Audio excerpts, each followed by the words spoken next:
there. They want to do gimbal All with right, like, someone hit live, and it weren't do me.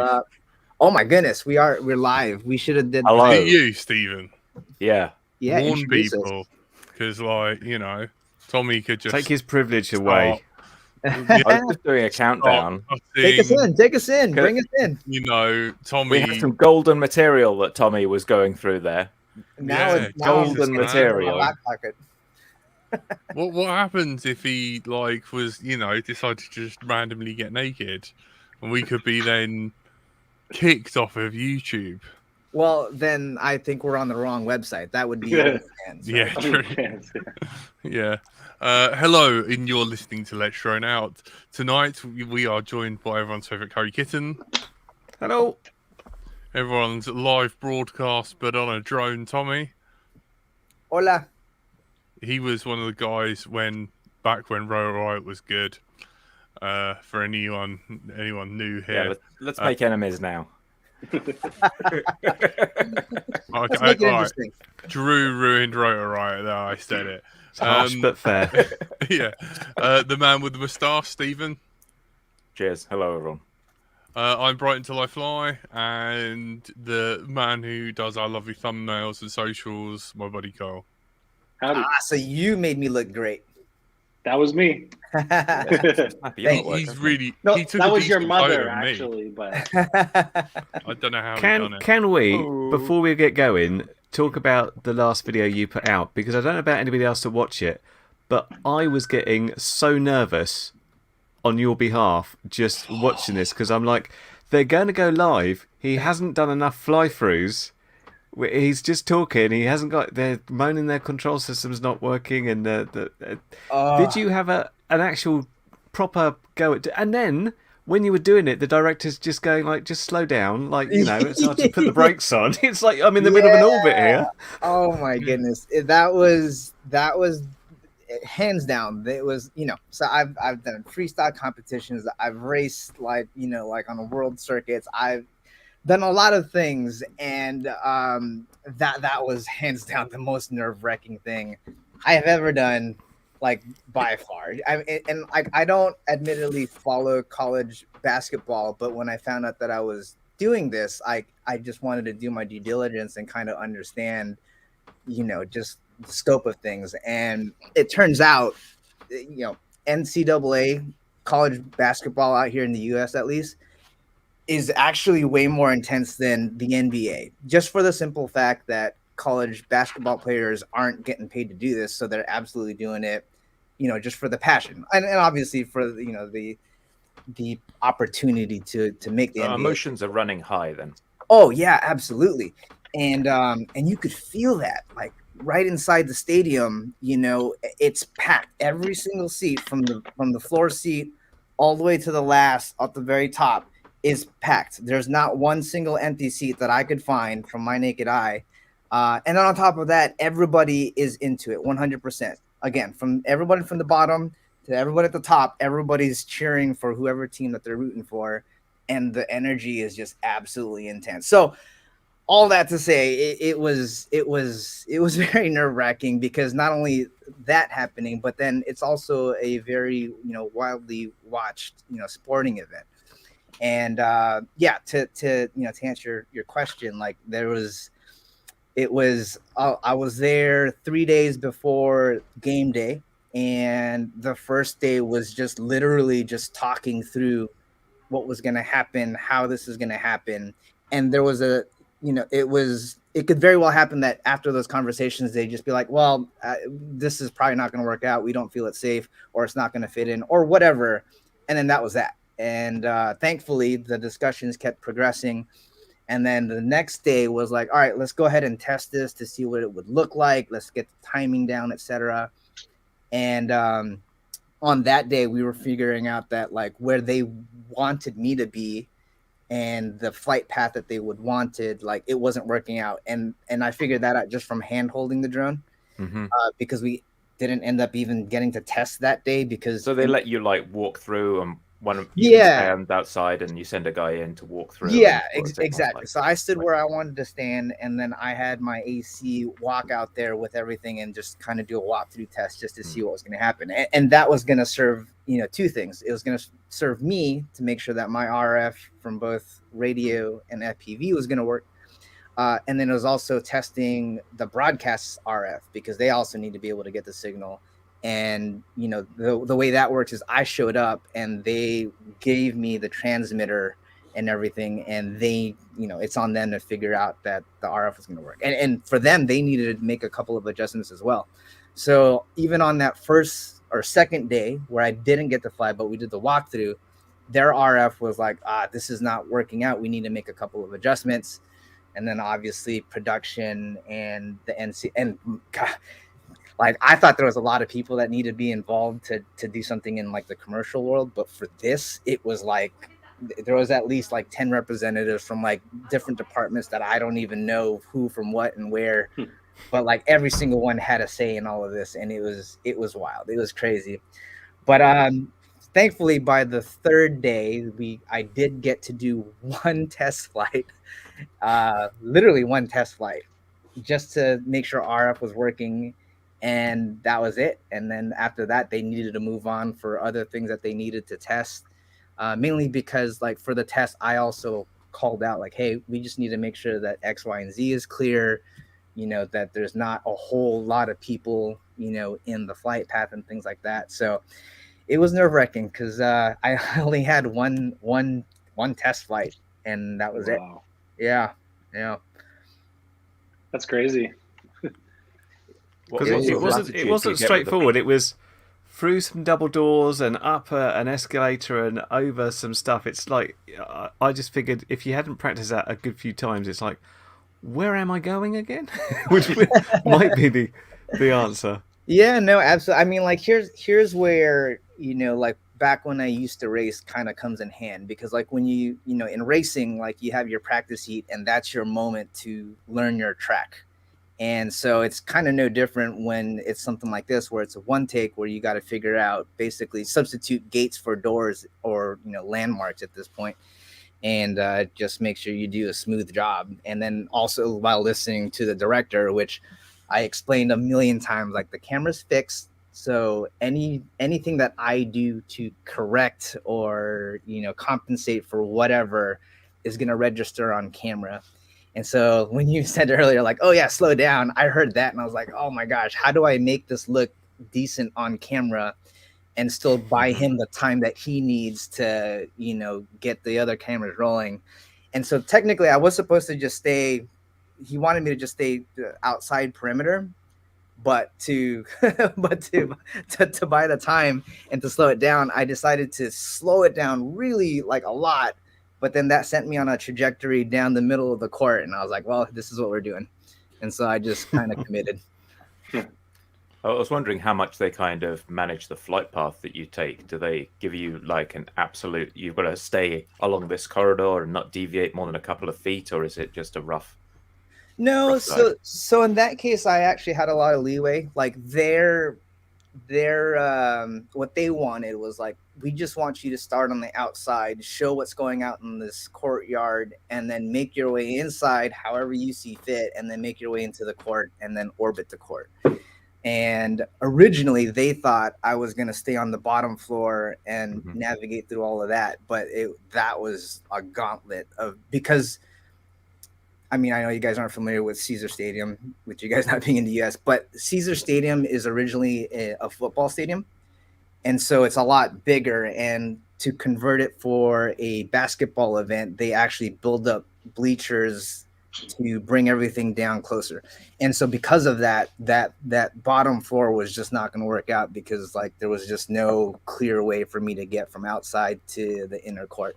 And so I made the modification to go upstairs, and then they had to go through the logistics of like, all right, we need to rope this off, nobody goes through this path and this door, et cetera, et cetera, et cetera. Wow.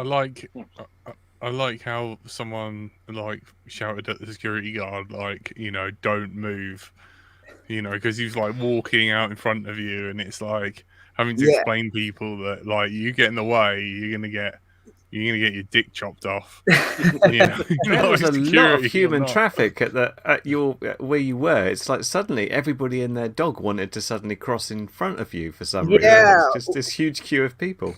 Well, so where I ended up being was on the bottom floor. So that was high traffic area. People are still setting up, but the flight where I originally thought I was going to be was upstairs because just, I don't have that first, second floor difference. But interestingly enough, the signal wasn't working up there. And maybe that's just because there was just so many things between me and our starting point, which is outside way down in the courtyard, which, by the way, I was super scared about that because I wanted to take off closer to the steps, the entrance, fly towards the start point and just hover there until they, until things were good, and then fly back. But for, all of the safety reasons, including the FAA, they said, no, you can't do that. You need to walk the drone over there and take off from the stage outside.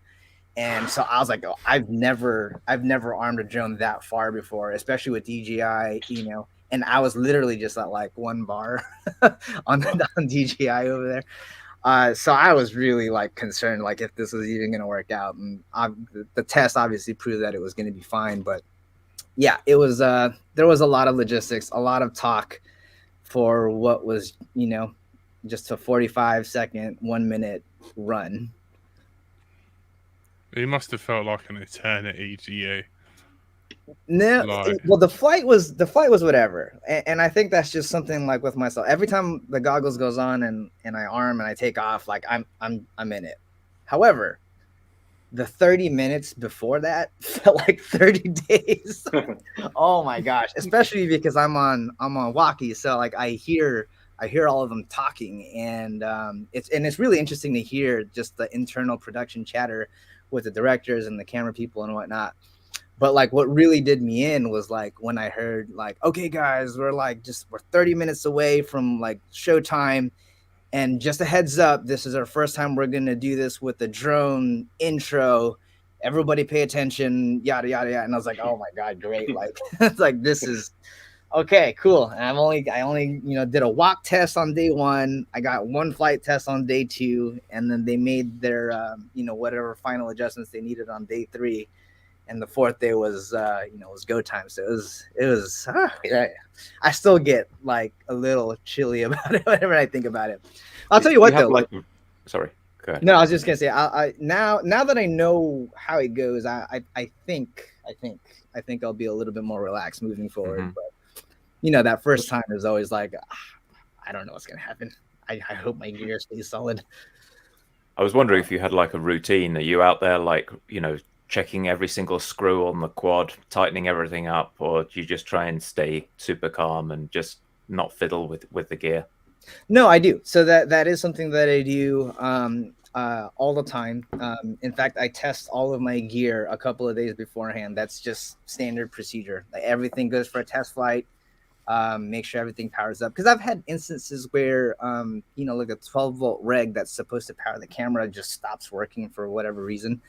Hasn't been a problem lately because I've updated to a different regulator, but like it's little things like that that'll really screw you up. And I learned that on a feature that I did last August, and it was one of those things where, oh snap, it's not working great. Like I'm like literally out there on set soldering a new voltage regulator, not just picking up a new one, like taking it off of another one that had went down and just making things work. So I've learned that it's just peace of mind. You just test all of your gear a couple days beforehand, and then on the day of, I just check things. Just it doesn't hurt to check things 2, 3 times. Peace of mind. Yep. Well, at least you weren't on a boat this time, right? 100%. Oh, thank goodness I'm not on a boat. I mean, this is still more nerve-wracking than the boat. The boat was just very uncomfortable, like extremely uncomfortable. How many days was that? The boat. Well, I was just on the boat for a day. Okay. If you're talking about the on the boat proper, but the actual trip, how long? The actual trip was about 6 days. for Deadliest Catch, which I think somebody just messaged me saying that that season started. So I haven't Oh. seen it, so I don't know how much of my footage that they used, but hopefully they used. Yeah, I saw you had to pixelate some. Are you going to let us see what the footage is now the season rolls? Do you have a date when it's okay to share that? I don't, because it's one of those things where if they put out the footage, then I could put out that same exact footage. Right. Okay. And I don't. The thing is I don't know if they are going to sprinkle it out through all of the episodes, or if they're just going to put it all into just the introduction or the first episode, because that's like, you know, the whole like the hero, they call it like the hero episode, which is kind of just setting it up and hyping it up. So I don't know. But I'll be paying attention, and then as it comes out, if it makes sense, maybe I'll just post a couple of snippets of that footage, especially like if they didn't use the things that I thought was cool, because there was so many things on that boat that I was just like flying through tiny little gaps and whatnot that to me is cool, but you know, to production and the director, they see things with a very different eye. So there's going to be like a freestyle cut then? I mean, I hope so. I definitely took one pack where I was just freestyling most of the time. Nice. Yeah, that must be kind of weird. Like you go out and you fly so much, and then you're like, okay, it's a mystery what is actually going to end up in the edit, and you have pretty much no say over it, right? Like, no, I have absolutely no say.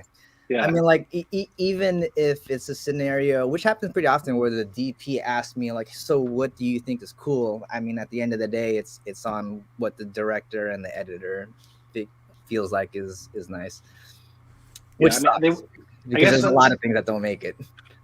I guess at the same time, though, they wouldn't hire you unless they knew that you could get them something, right? So, yeah.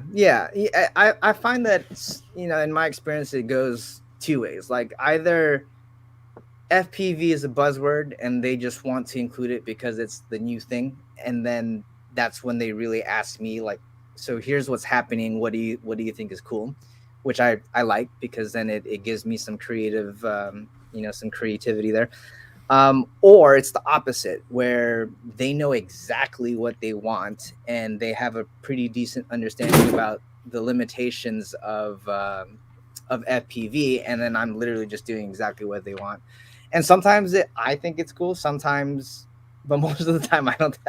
I think it's like, you could have probably just got this with like a regular gimbal drone or a heavy lift or something like that. oh yeah, That's why you got to rip it and put a power loop at the end of the shot.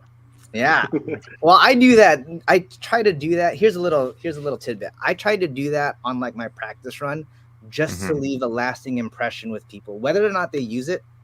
If I have an opportunity to do a test flight, which I try to anytime I can, I go like 90% and just really, you know, because then it gets them thinking like, oh, I thought I wanted this, but seeing that what that could do, maybe we try this instead.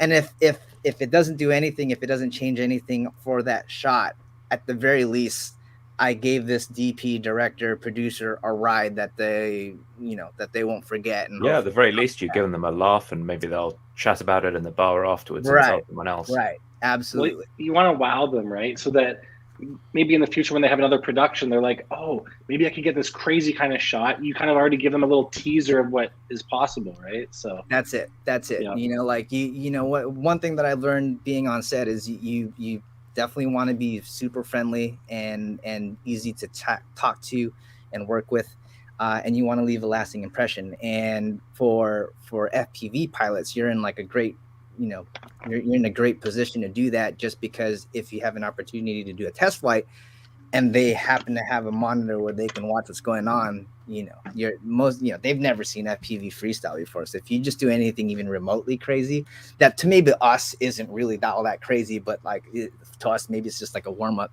but to them, it's just like, what is this? Oh my God. Like, let me sit down, you know, and then you leave a lasting impression. They remember you next time you need drone work. You're the first person that comes to mind. So are you mostly flying? Oh, sorry, Curry, go ahead. Sorry, I'll let you come back. I was just going to say, you're making really fun videos about your sort of production stuff, and I was going to say it looks glamorous, but some of the stuff doesn't, like when you're on a boat looking like you want to die and stuff. But for people thinking about getting into sort of commercial work, what is the downside? Because immediately I think, well, you've got to be on beck and call just to go off somewhere for several days, and you might be going to climates that you might not like that much, and there might be an awful lot of waiting around just for you to get like a couple of packs in to maybe capture one shot. What's the ups and downs there?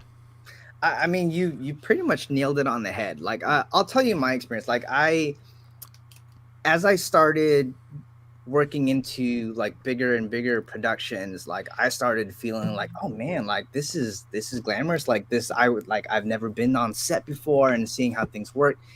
And I'll tell you one, you quickly lose that feeling once you realize like what set life is really like, and it really is a lot of hurry up and wait.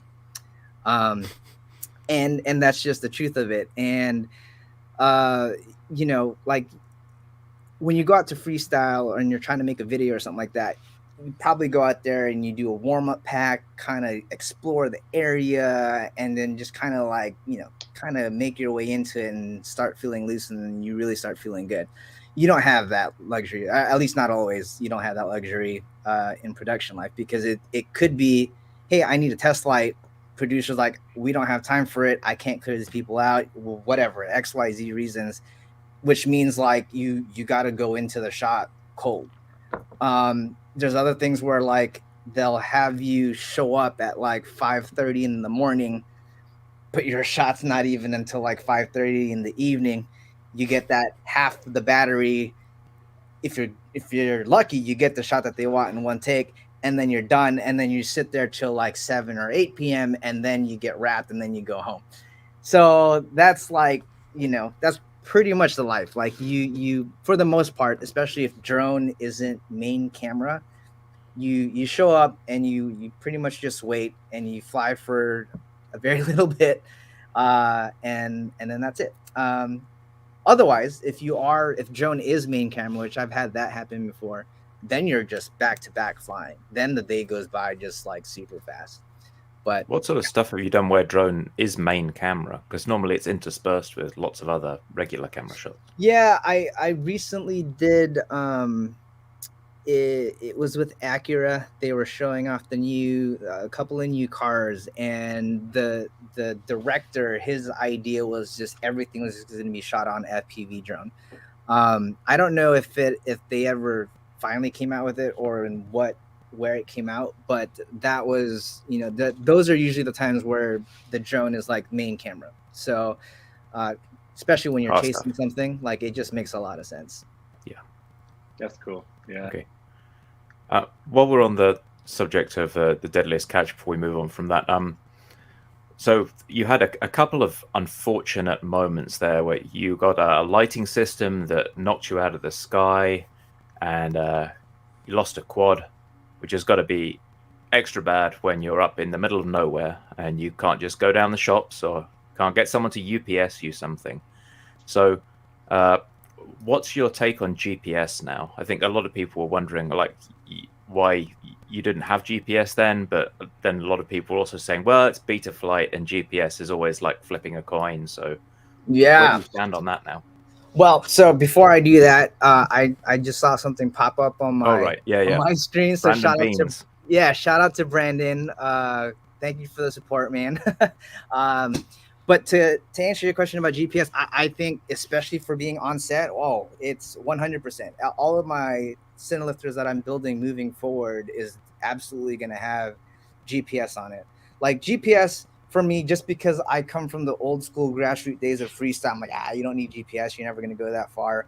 But arguably, like, you know, the application wasn't necessary, right, for freestyle. But for Cinelifter stuff, I think it's why not? Like, it's literally a couple of grams for something that makes so much more thrust than our typical 5-inch GoPro freestyle quads that it doesn't really matter. You might as well have it.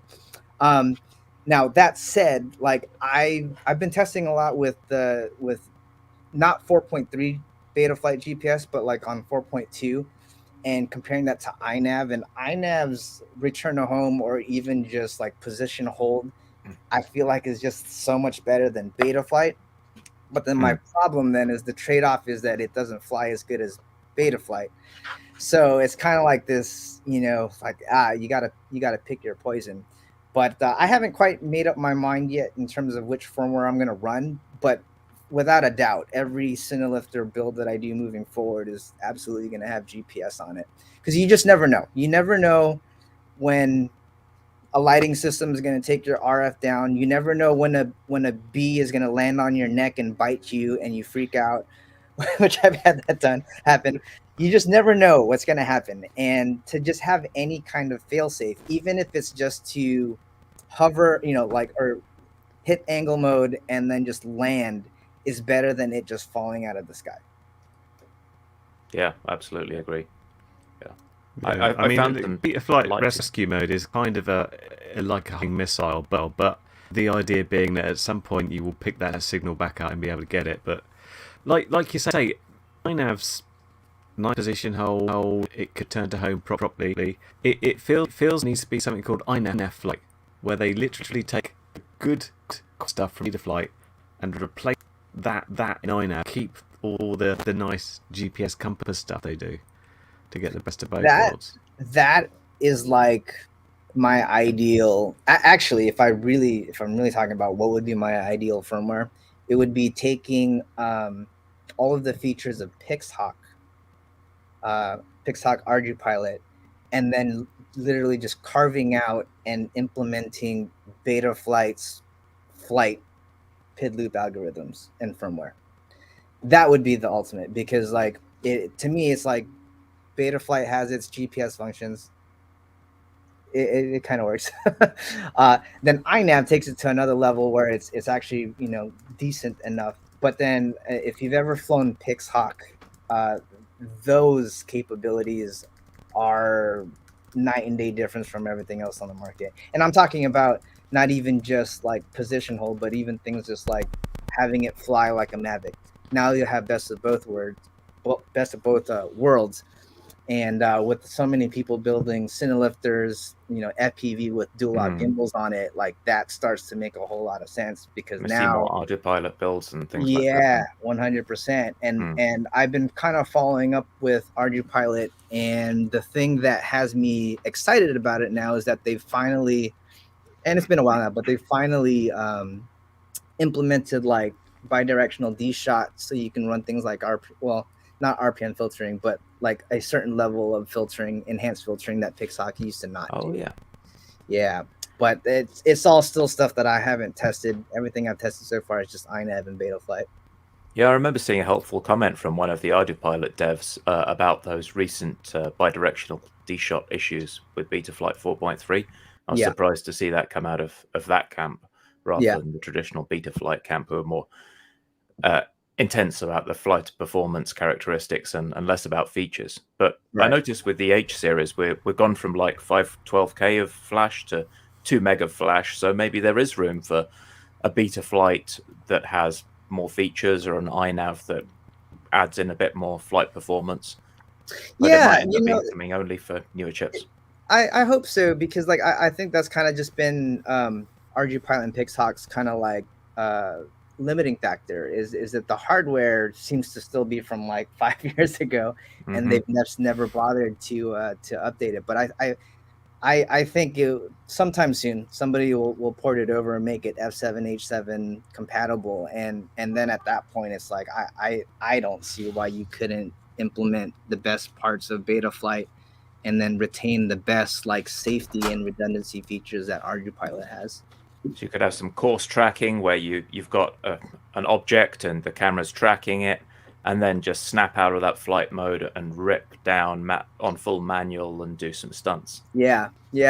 I mean, really, like the biggest thing is just position hold, because I feel like I can replicate things that like standard heavy lift drones can do even in manual mode.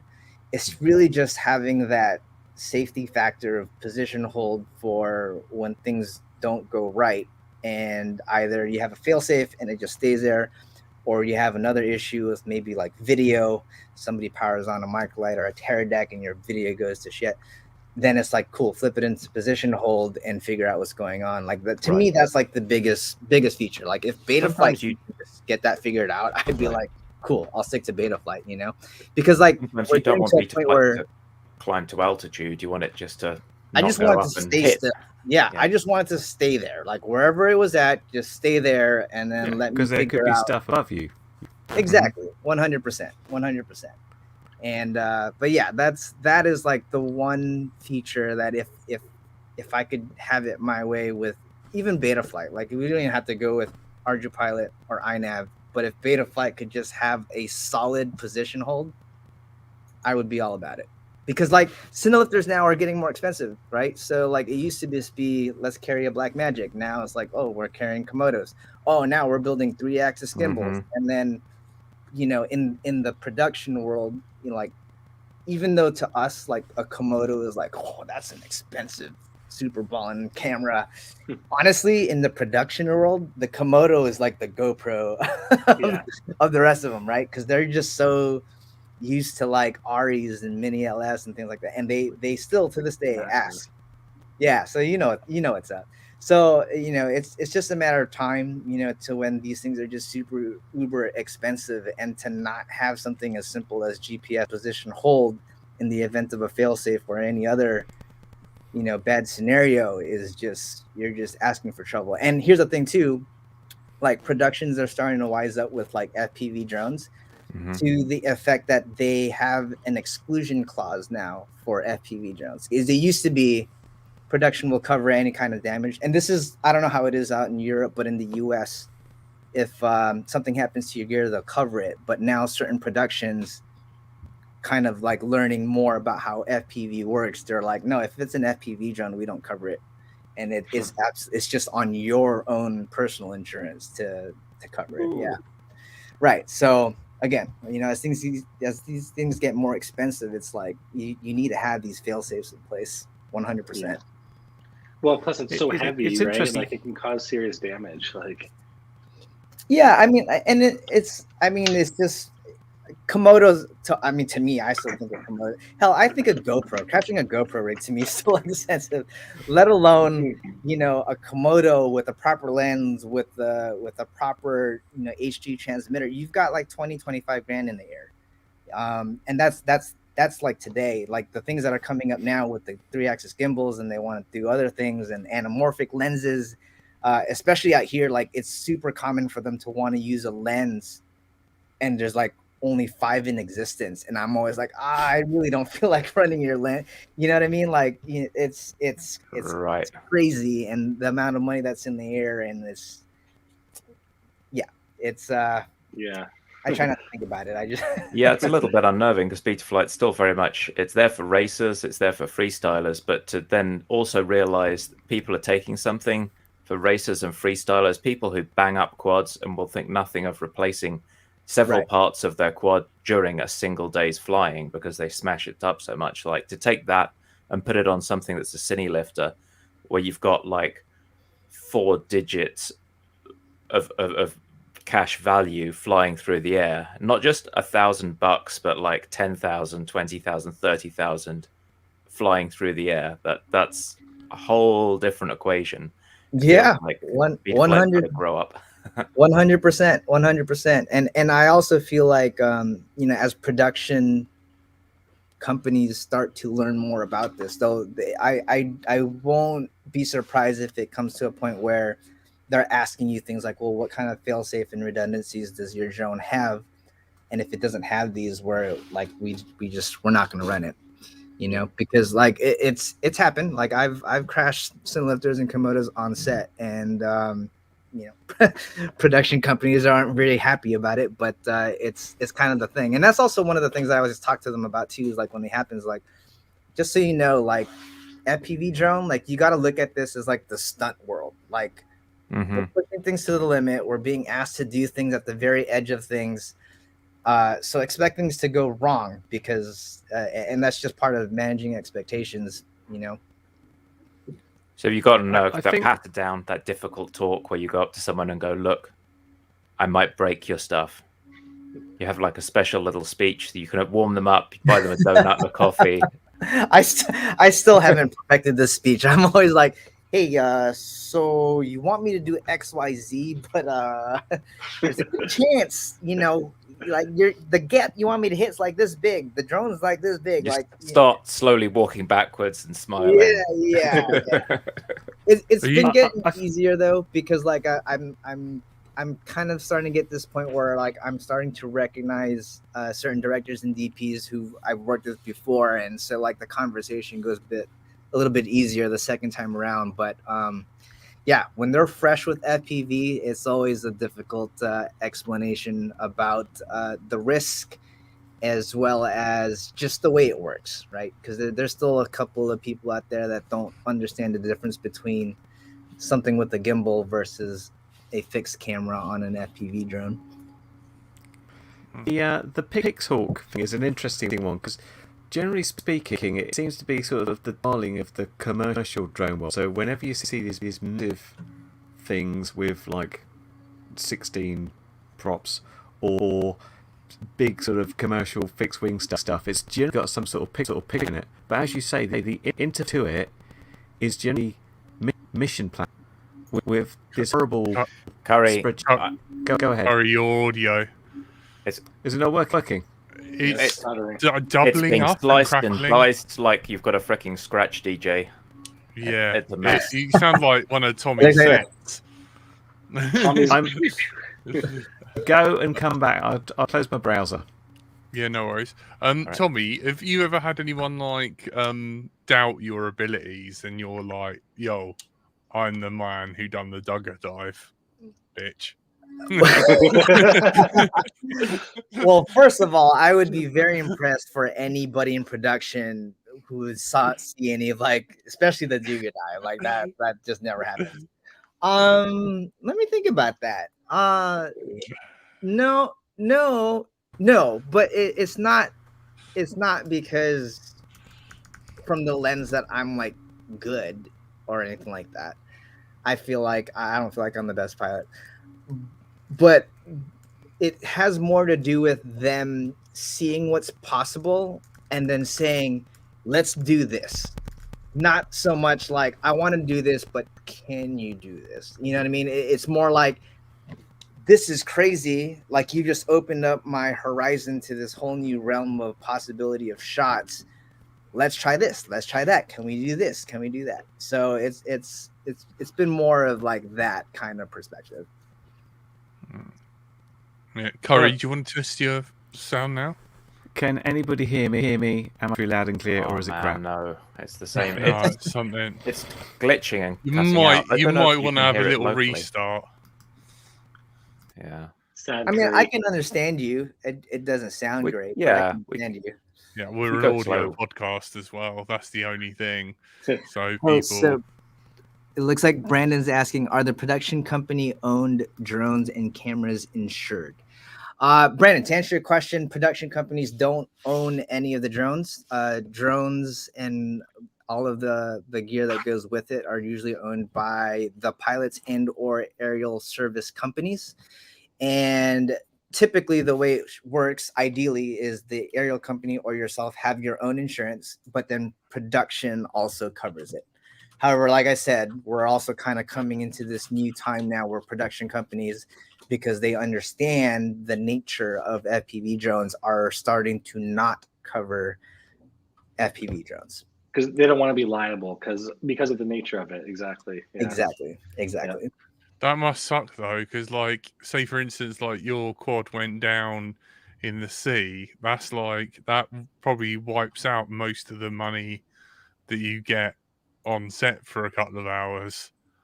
If they're not not a day. yeah, I mean, if they're not covering it, then that's very, very much a possibility. But that's also where you really should have your own, insurance coverage, to cover things, just to be extra covered. Production companies usually cover it, and then in cases where they don't, that's when your own personal insurance should cover it.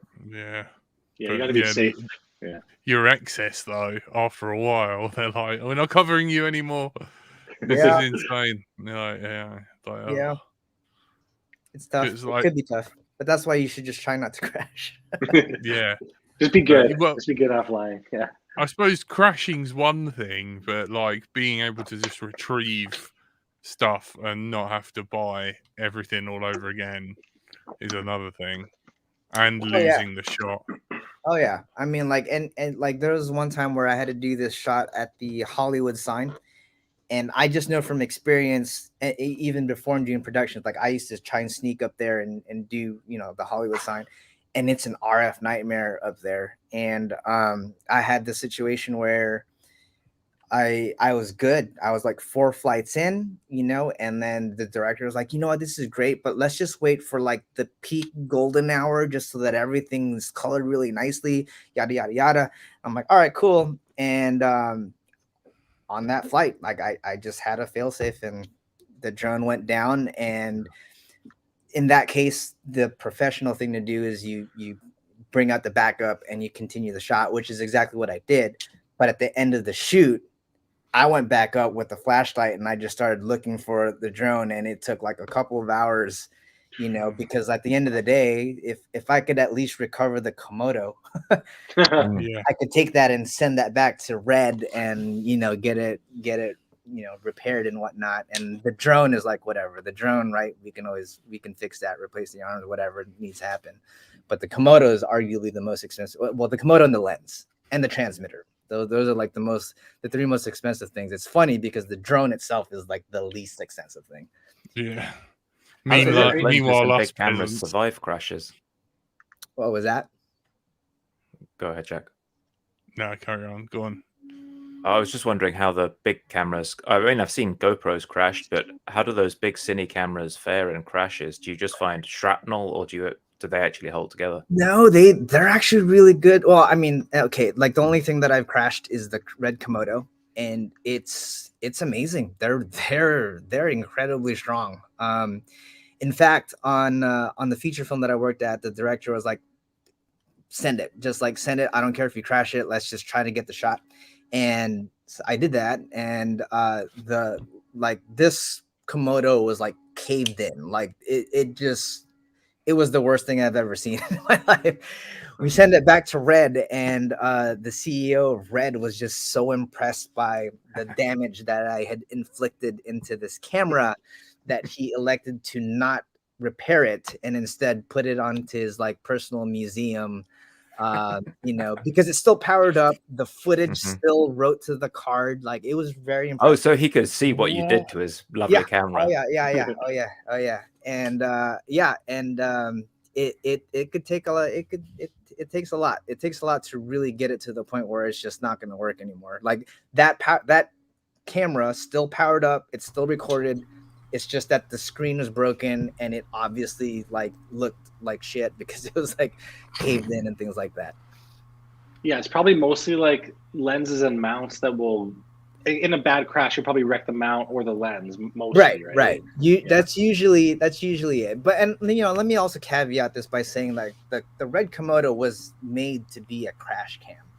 Right. So, you know, I can't say the same for like a mini LF or any of the RE cameras or anything like that.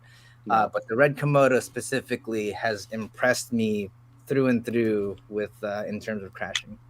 It's like the session of cine cams. Yeah, that's it. It's got the same similar form factor in terms of being a box and all that. So yeah, for sure. Yeah. You've still got a lot of money in the lens, though. So it's not just the body you've got to worry about, I guess, and a lot of weight in the lens.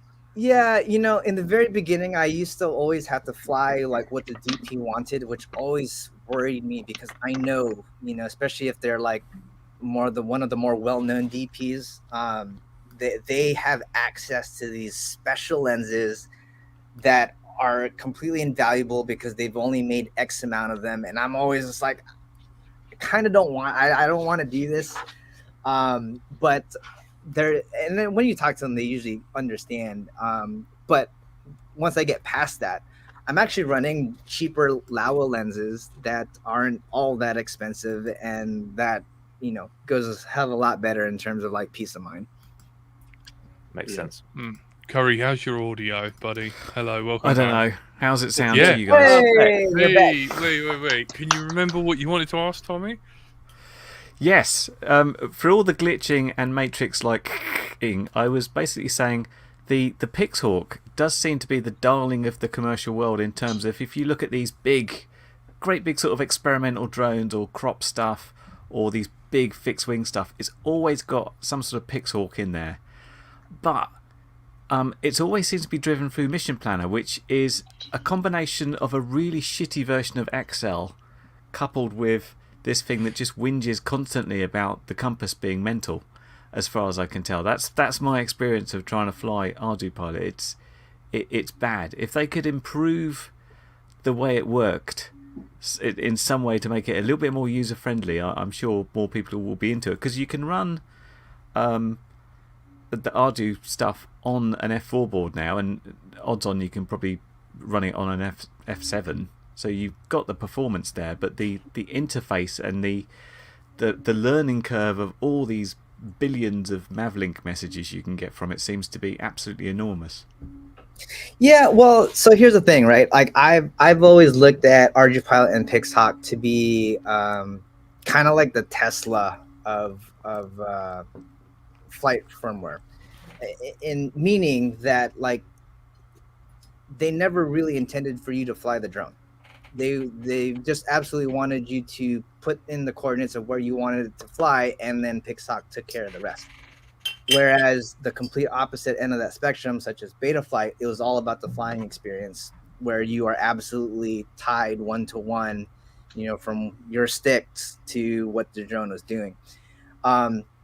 So yeah, it never did fly well. And this is even back when I used to make one-off surveillance drones, and we were using Pixhawk, but again, it was just for the sole purpose because of planting in a specific path, hitting go, and then really all the operator really is doing is controlling a camera.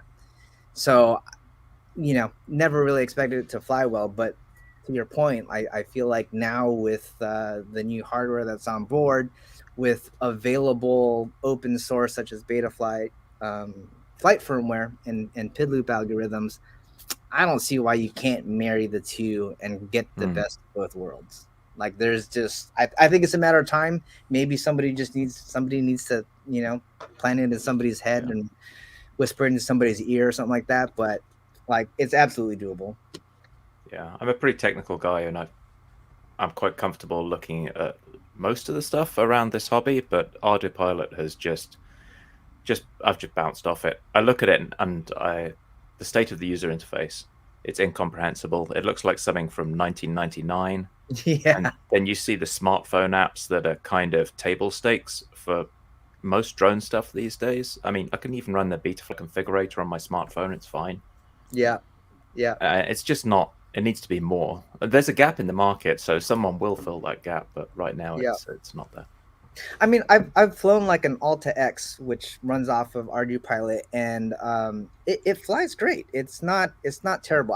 Now, mind you, not in like full acro mode, so I know it's there. It's just that ArduPilot, from like its grassroots, was made to be more autonomous, and so they put more emphasis on the features like being able to hook up an electric magnet for some type of catch release system to the mission planner, and being able to do certain maneuvers around certain waypoints and things like that.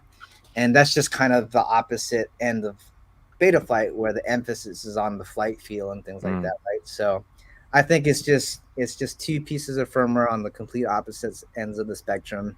And hopefully, if somebody out there is listening or willing to talk to me, let's get the best of both worlds, and you'll have something that's really solid for the Cinelifter industry. Awesome. Brandon Beans, you want to cover that? I like the naked Blackmagic Pocket Cinema 7-inch drone that Straw Hat Sam made. Seems very performance orientated. Do you see the value of something like that to use?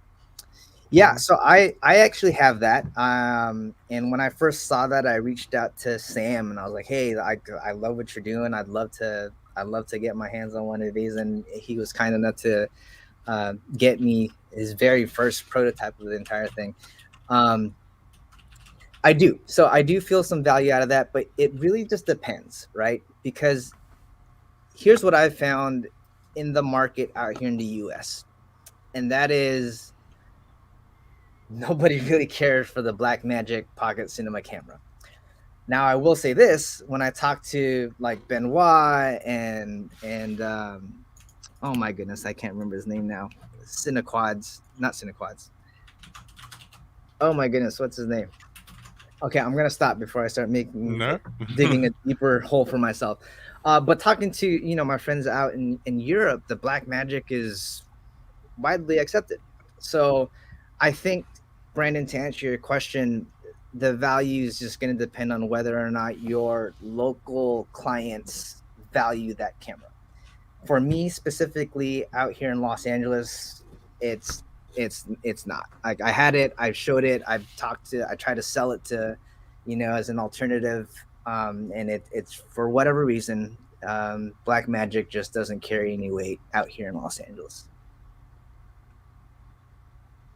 Yeah, they just want higher specs, or maybe even just a name that's associated with something that they're more familiar with, right? That's exactly what it is. Earlier this morning, I came out of a pre-production meeting, and they were like, "Can you fly the Red Raptor, for FPV?" And I gave them all the reasons why it's not really worth it. But like, I walked away from that conversation just further realizing that like a lot of people just, it's the new toy on the block, and everybody wants to play with it. And a lot of times that's what it is. They want familiarity, or they want the new thing just to say that they made it with the new thing. Well, speaking of new things on the block, maybe we should segue into the Hero 10 Bones. Sure. What you guys want to know? Well, yeah. I actually don't really know, but I guess what are your thoughts on it, or have you had some experience with it so far? Or? Yeah, it happens to be right here, actually. Did they tell you why it's only going to be sold in the US and not in the UK? We can't buy it over here. No, I did not. I didn't know that. There's a handful of things I didn't know. I didn't know where they were going to sell it. I also didn't know what price they were going to sell it at, and I didn't know what it was going to come with. And I didn't know any of that until the embargo was lifted and they announced it and like that. But what I can tell you is that just looking at the alternatives, right? And we've seen Insta360 come out with their version of this. Obviously, there's the DIY route where you do it yourself. In my opinion, this is worth it. Like, it is absolutely worth it for the simple fact that you don't have to take apart a GoPro yourself and potentially kill it, because I've wrecked a handful just trying to learn the process of doing it. And then second of all, the case that it comes with, I know it's twice as heavy as the DIY route, but it's that much more robust. Mind you, I have not crash tested it, but just holding it and feeling it in my hand and comparing it to all of the other options, it feels that much closer in terms of like GoPro action cam durability. Like, it looks like something that you can crash and you don't really have to worry about it. So, and then everything works. So that's the other big thing, is like there's the microphone. And if you're like a hardcore freestyle guy and you like to hear the audio, that like I know I like to do that, like you've got all of that, and that's something that you would lose if you go the DIY route, because you're replacing the entire buttons. Because for those that don't know, the microphone is built onto the same ribbon cable as the buttons, and unless you keep that, you're gonna absolutely lose it, and then you have no audio. And then, I mean, the audio on the Insta360 options just aren't great, right? But this functions 100% like a GoPro and is super reliable in terms of connecting to your phone or using the GoPro remote. And those are all things that, in my opinion, are extremely valuable, especially if you're using it on set, where you need to check exposure and be able to reliably change settings on the spot. The beeps. Has it got the beeps? Because that's one thing I miss. Oh, like, when you DIY, you don't get the beep beep. My gosh, I don't know. I actually don't know if it has. Switch it on, like I can't. I don't have so it's. I don't have battery power. I don't have the thing on me, but it has the LED on the back, and it tells you all of that. And you can still set up the whole remote trigger. So if you wanted to set up an auxiliary on your in beta flight to trigger the start and stop record, it does that. In fact, I've learned that if you connect it to your buzzer, you can have it just automatically start recording as soon as you arm your quad. and I found that out by accident because I set it up on there on the buzzer, and I forgot to make the changes in Betaflight to make it more of an input-output trigger. And so in Betaflight, by default, if you arm your quad, it's supposed to beep, and it would start recording. And I was like, oh, well, look at that. It was an unexpected hack. And then you arm, and it automatically starts recording, like DJI. So I thought that was No way. yeah. How is your micros now? What are you flying, and your Whoop sort of setups and that? So I haven't really done any jobs that require a Cinewhoop, but like I still, if a job came up tomorrow, I would use a Cinelog 35. It's just been really solid. It flies forever, with a full size GoPro. So now with like the bones, that means it would just be even that much better. But I found a Cinelog 35 from Gep RC has been pretty solid, and it flies great. It just works. Oh, it does not have a beep. I missed the beep. Oh yeah, Brandon confirmed it. Yeah, so got a question from Discord, from Rabbit Ambulance, who says, knowing what you know now and having gotten to where you have in your FPV career, what, if anything, would you have done differently along the way? Oh, goodness. Wow. What a question. Slapped Final Glide harder. Wow. I don't even know. What would I do? What would I do differently? I think in the very beginning, I would just be more confident, really. 'Cause I honestly think my first year in doing all of this, because I think I was just so new with everything, and looking back at it, I don't think I spoke with confidence to directors, producers, and DPs. And when that happens, they don't have a lot of confidence in you. And then in turn, what that means is your opportunity to get shots or do cooler things automatically diminishes. And it really wasn't until like my second, third year of doing this where I finally felt comfortable to say no. That's also a really big thing. So yeah, I'll say that as number two. I would be more willing to say no earlier on.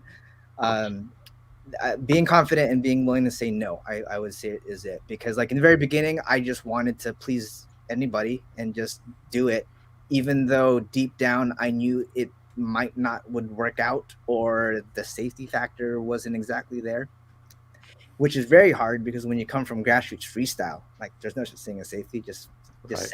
if you break it, you break it. But in this case, it's absolutely different. Like, crashing on set is a very, very big deal, especially when there's talent involved. But yeah, I to answer your question, those would be the two things that I would do differently. It was, there's no reason to come on set and not be confident. I think for me personally, I just wasn't very confident in my communications because I've never been in this setting before, and I don't exactly know the language that people speak or what the expectations are and things like that. And then the second thing, as I already mentioned, say no. Say no when you don't think it's right or you don't think it's going to work out, and always offer an alternative. That's another thing I always I learned very quickly on. Like if they ask for something that is not going to happen, offer an alternative. Don't just say no. Mm-hmm. Thanks, man. Solutions, not problems. Yeah, I'm gonna make you a shirt that just says no, and then duck a dive, ellipsis, itch. Whilst I was rebooting, did we cover the design a drone frame by voting? No. Oh, we should talk about that. Yeah, because What's this is your other little project. Oh yeah. Yeah. I've always it was something that I've always been kind of toying with the idea, and up until recently never really had the means to do so, and that was to just literally just design a quad completely based off of community vote. And the reason why I've been shy to do it early on is because, like, with business and things like that and making frames, you always had these minimum MOQs that you had to hit in order to actually make a production run. And so for me, it was just too much of a risk to try to design something based absolutely on the community where I don't necessarily know if it's going to be popular or not, and then have to meet this MOQ and potentially be stuck with something that at the end of the day only 5 people wanted and I had to make like 1,000, you know what I mean? But thankfully, I've been blessed with having a shop now and being able to cut frames in-house where I don't have to worry about that. And even if at the end of the day I only sell 100 of these or only 50 people are interested, I still think it would have been cool to just go through the exercise and share people what happens internally when it comes to designing a frame from start to finish. And really the only difference here with when we try to come up with a frame or I come up with a frame, the design process and testing things out is the same, but the decisions are not with me anymore. It's just absolutely with the community. And with that, I first got my start in this entire thing by building my ideal frame, and I just everything that I wanted into it. And I thought my frame was so cool, and I always thought like, well, how can I bring this back and share that with other people? And that was like, all right, well, if they got to make all of the decisions, then it should be pretty close to feeling like it was your own frame. And so that's kind of where the whole thing started. I'm quite excited to see where it goes because it's taken an interesting turn. Whereas people voted they want something robust, so they can crash it, but they want it to magically fold like a transformer, which is interesting because, as you said in your video, you can go robust or you can go folding. Nobody's been able to make a folding quad that's robust before, so this is going to be interesting. Right? Yeah. So I'm gonna be perfectly honest. When I first started this project, I was low-key hoping that, it would go by the way of just something wild. Because I like just off the wall, super different, especially if it's something that's not out there. And so when I started seeing that, I was going like, oh, everybody wants a 5-inch freestyle bendo frame. I was like, there's so many of those out there already. But at the very least, I'm glad that it took this turn for folding, which, to your point, at a very high level, having something that folds and having something that's extremely durable don't exactly jive. But these are the challenges that myself and my team are excited to kind of figure out and see, well, what can we do? At the very least, maybe there's a compromise. So it's still durable for what it is, but it still checks off all the boxes. Yeah. Do you remember the guy who did the DJI flame wheel arms? There was a guy who built those out of titanium or some sort of weird strong alloy. Yeah. Holy moly. I was thinking you could speak to Tony Cake and get them, like he had the Shugon that folded. Yeah. Maybe you could be like, yo, Shugon, but with titanium arms folding. Yeah. Well, it's funny too because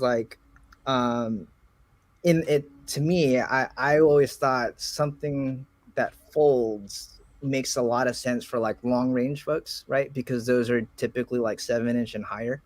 And so now you've got a quad that's really big, and I can see why you'd want it to fold. But for a 5-inch, it's kind of it's not that big, and there's a lot of backpacks out there that can fit, something like that easily in there already. So, but we'll see. And just spoiler alert, that is absolutely what won. Is something that folds and something that is also durable. I'm actually going to post a video out tomorrow on the next voting round, which is simply, okay, now that we know what everybody wants, people just need to decide now, how does it fold, right? And there's only so many ways you can fold a drone, it's either just going to be tall and skinny, or it's going to be more of a box/rectangle shape. So that's going to be the next voting round. And then after that, once we figure out exactly how, people want this to fold, then it's going to be crunch time to figure out how to make a solid folding mechanism that doesn't introduce frame resonance, that's easy enough to do, because if it's a pain in the ass to fold, then what's the point? And then also checking out that durability factor. Gull wing folding. Right? Elon, I need your help. I know. Right, that's kind of all we got time for on the podcast. All right. But thank you so much for showing up, Tommy. It's always Yeah, a man. pleasure having you on. No, likewise. It's always a pleasure to be on. Yeah. Anyway, so you've been listening to Let's Drone Out. We are sponsored and supported by all our lovely patrons, especially Win Davis. He recently upped our Patreon. Unfortunately, we lost one of our Patreons last week. Wes, you'll be deeply missed by the show. And, don't forget, you can leave a... if you knew Wes, you could leave a remembrance message on his Facebook. I'm sure his wife would appreciate it. You've been listening to Let's Drone Out. You've been joined by everyone's favourite Curry Kitten. Good night. Sorry about the crackling. The Sonic 2 movie's coming out soon, and that means Eggman will be busy. Stephen? Cheers. Thanks, everyone. Please shave it all off and just have the Eggman moustache. Please. No, keep it. We shall see. No. Keep it. There might be a change. Summer is coming, and it's getting steadily more uncomfortable, but definitely the mustache is staying. We'll see. Yeah, just keep the mustache, lose everything else, and be Eggman. We'll get you some glasses. Do it. The man behind the social skull. Good night. Our guest for tonight, Tommy. Oh my God. Thanks for having me, fellas. And I'll be bright Thanks, until I fly. You've been listening to Let's Drone Out. Good night. Bye. Bye. Bye.